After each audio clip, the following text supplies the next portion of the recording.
Hi, I'm Rob King. Welcome to Homebrew number 37. This one is for Star Wars Day. It's a Galactic Pale Ale. Now this is a recipe based on Electric Brewing Company Electric Pale Ale, which is a late hop edition American Pale Ale. So those late hops means we have a very light and smooth bittering. Looking forward to this one. Like and subscribe. Cheers.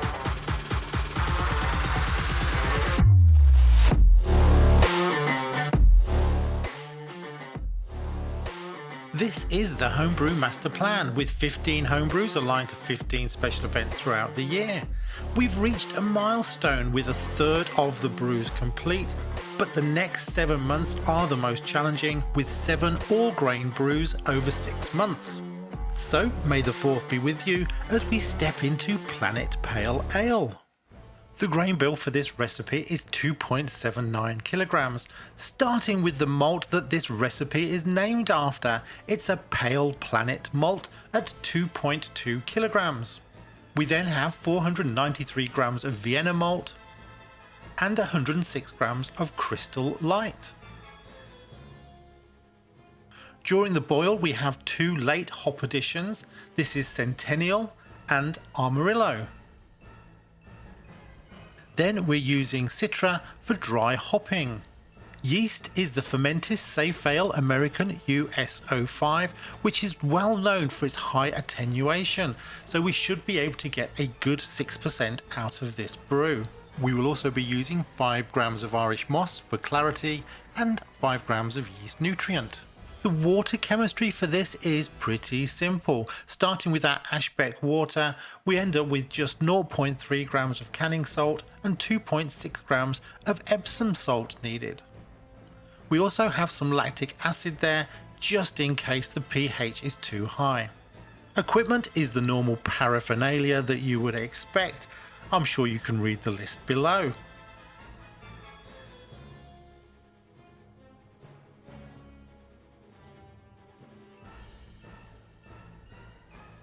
The first step is going to be to clean and sanitize all of the equipment that we're going to be using today.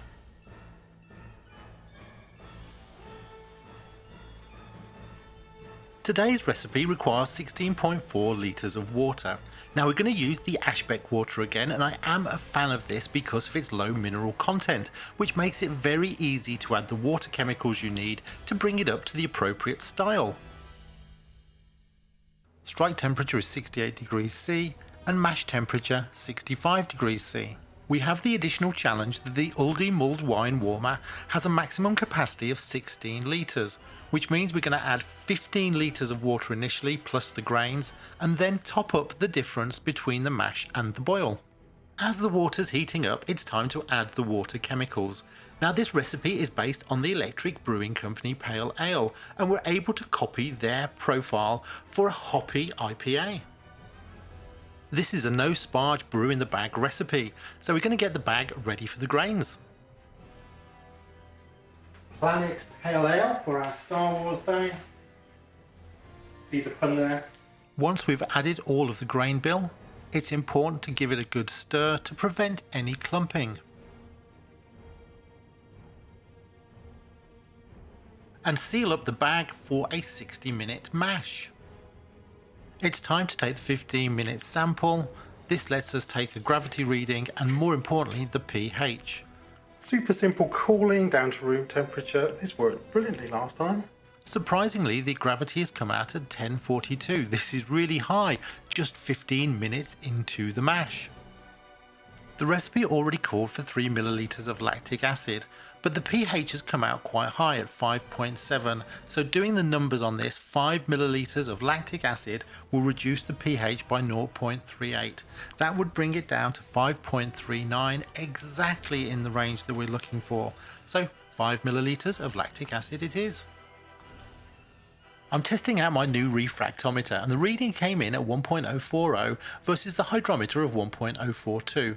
I know there are always going to be some differences, but I'm still learning how to calibrate and use the device, so I'll keep practicing. This recipe also calls for a mash out, so we're going to increase the temperature to 75 degrees C, and then we're going to hold it there for a further 10 minutes. The mash out is complete, so it's time to raise the temperature up for the boil and remove the bag and let those grains drain. Taking the reading for pre-boil gravity will let us calculate the mash efficiency and see if we have the right settings in Brewfather. Now the temperature's far too high, so we need to bring that down quickly. My new favourite method of doing this is to put the measuring cylinder into a larger cup of tap cold water, and it brings it down tremendously quickly. My previous attempts at freezing vessels or putting it in the fridge simply take a lot longer than this very simple technique.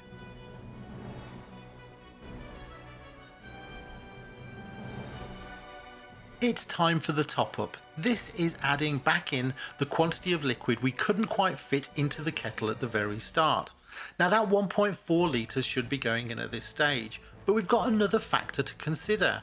The pre-boil gravity has come in a little high, 1.046 versus a target of 1.043. Therefore, to compensate, I'm going to bring down the quantity of top up liquid down just a little bit, so it's 0.9 litres. The refractometer reading is 1.045 versus the hydrometer reading of 1.046. We have reached the boil, and this is all late addition, so there's really nothing more for us to do for the next 40 minutes. This bucket has struggled to keep a seal, therefore I'm adding some food grade grease all around the edge of the bucket to see if that will help it seal. Also, similarly in the airlock hole. The hop spider is a bit big for my setup, however it does work better than the hop bags, which would clog up the inlet hole for the pump. With 20 minutes left in the boil, the hop additions are 5.4 grams of Centennial and 5.1 grams of Amarillo. With 10 minutes to go, it's a fairly heavy hop addition with 11 grams of Centennial and 9.5 grams of Amarillo. Furthermore, we have 5 grams of Irish moss for clarity and 5 grams of yeast nutrient. Once those additions are in, it's time to add the chiller. Adding the chiller to the boiling wort will ensure that it's sterilised before we begin to use it. As I mentioned, the hop spider is a little big, but I can squeeze it all in and it seems to work fine. It's time to get the pump running. Now, though we've cleaned and sanitised it previously, running the pump for 10 minutes also ensures that it's thoroughly sterilised. The pump is running and you can see the wort circulating around the inside of the kettle. Should we connect up the water bottom first or top first? Probably thought of that before. We're going to go for bottom.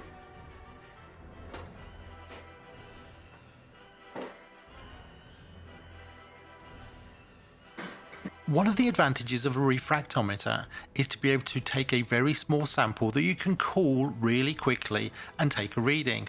And I've done this just before the end of the boil, and you can see it's coming in very close to target, 1.055 versus a target of 1.056.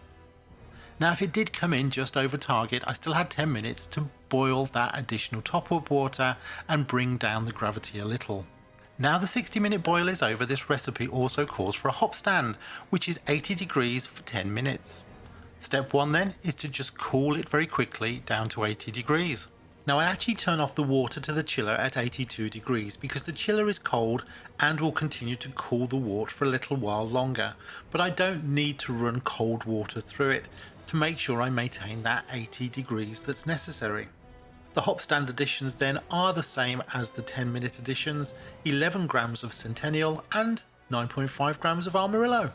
And the whirlpool is running.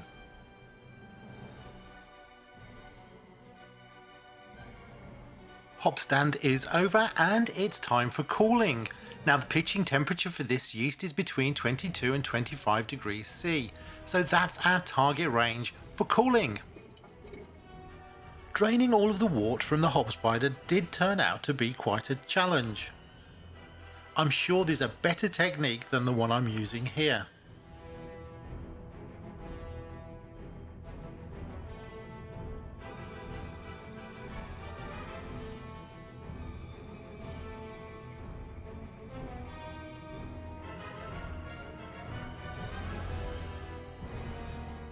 We are down to 22 degrees C, so cooling is over. It's time to remove the chiller and let the whirlpool run for a little bit to help settle out any sediment that's in the wort. Leaving the water to clear has had an incredibly positive effect on the level of clarity. Look at this. Given how clear the wort is, I'm going to try and run off the sediment that's stuck in the pipes. Hopefully that'll give us a better chance of getting a nice clear wort into the fermenter. It's time for transfer, and despite my best efforts to prevent some of that hop matter from going through, it still came through. But still, during transfer it's time to also aerate, and that's the reason for splashing the wort into the bucket. That does look close to 10 litres, I am very happy. It's time for 11.5 grams of the Safe Ale US 05 to go in. It has settled on the top, so time to give it a bit of a stir.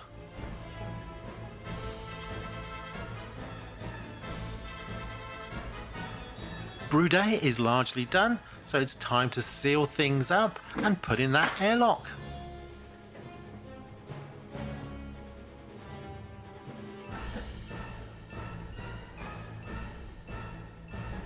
Our original gravity then is 1.056, dead on target according to the refractometer, and meanwhile on the hydrometer we're coming in at 1.058, just a touch above the target. That lactic acid addition was obviously spot on, we are still 5.40, excellent, well within range. This has been a very relaxed brew day. With so few additions in boil, I've been able to get on with lots of other things at the same time. Preparation day is over and done with, apart from some cleanup. Unfortunately on this occasion some industrial level cleanup is going to be needed on that kettle.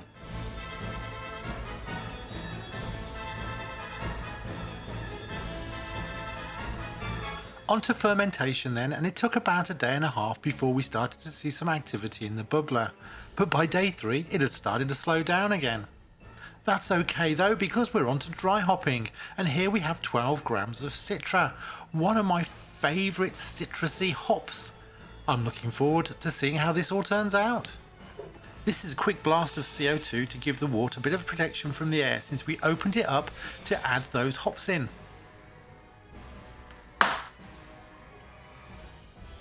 This is day 7 and it's time to transfer to secondary, getting that wort off the hops. Now a few things to note. First of all, look at that clarity, that's looking wonderful, but what you can't see is the wonderful aroma that's coming through at this stage.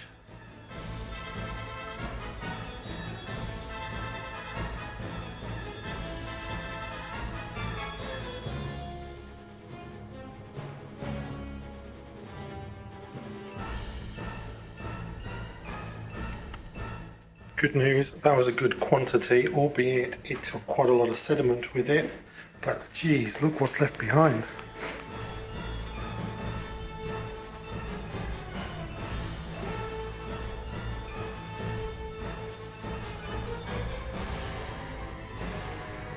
Greased lid.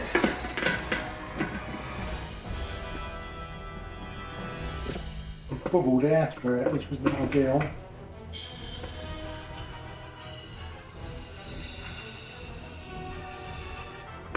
And top up our really wonderful airlock.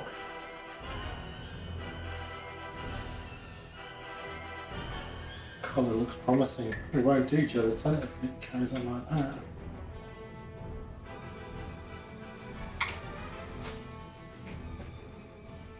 Final gravity then is 1.010, which gives us a delicious 6.3% ABV.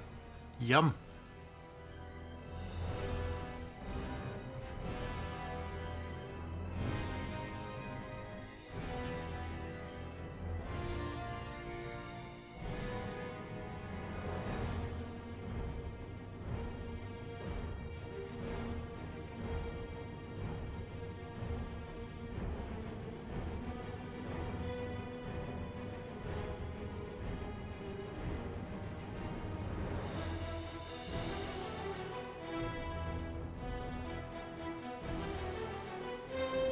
The plan is for roughly half of this to go into a 4 litre mini keg for keg carbonation, and the remainder, somewhere below 4 litres, to go into bottles for bottle carbonation.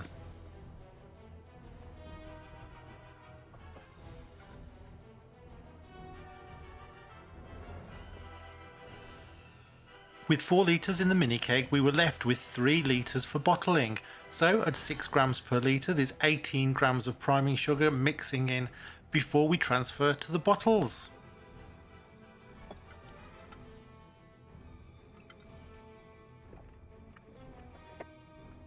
We have just 2.5 litres in the bottle for a total of 6.5 litres from this batch. For the keg carbonation, we're setting this to 10 psi and going to put it away for 7 to 10 days.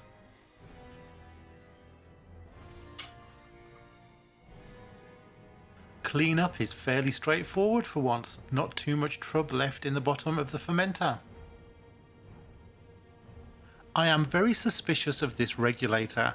I've had a recent bad experience on a turbo cider where it didn't fully carbonate, and now I think perhaps it was a problem with the regulator that caused that problem. I'm checking this every day, and I did discover that the gas cylinder had run out, but the reading was still giving me 10 psi. This is suspicious. I've also put the keg in the fridge.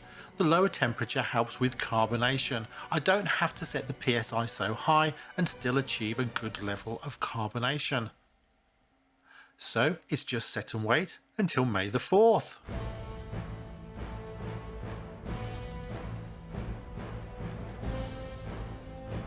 This is going to be a switch-a-roo.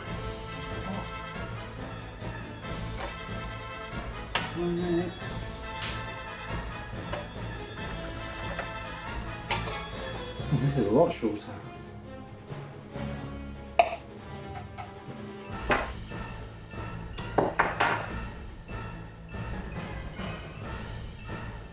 You feel very tight there. Okay, well, fingers crossed.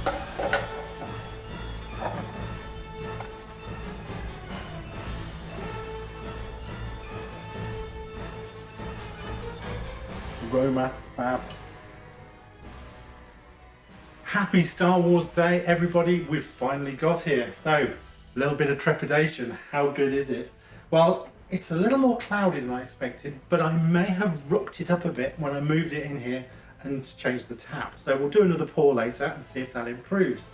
The aroma though was a wonderful, lovely hoppy aroma. Not a strong citra though, interestingly. I'm getting fruity but not orange. So lovely head, that came through nicely. Let's give it a short sip, see how it does. That is my sort of pale ale. It's nice bitterness, but not a long-lasting bitterness in the aftertaste. You get a lovely taste on that sip. Well, I can't wait. I'm going to take a bit more. Carbonation is great. So I did keep my eye on this one after my last experience. So that is wonderful.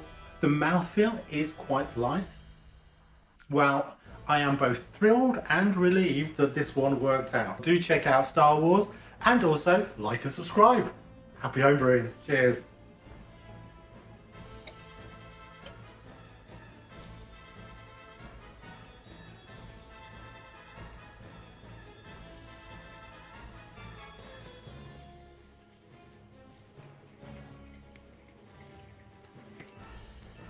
Happy Star Wars Day. This is looking good. Cheers, everyone.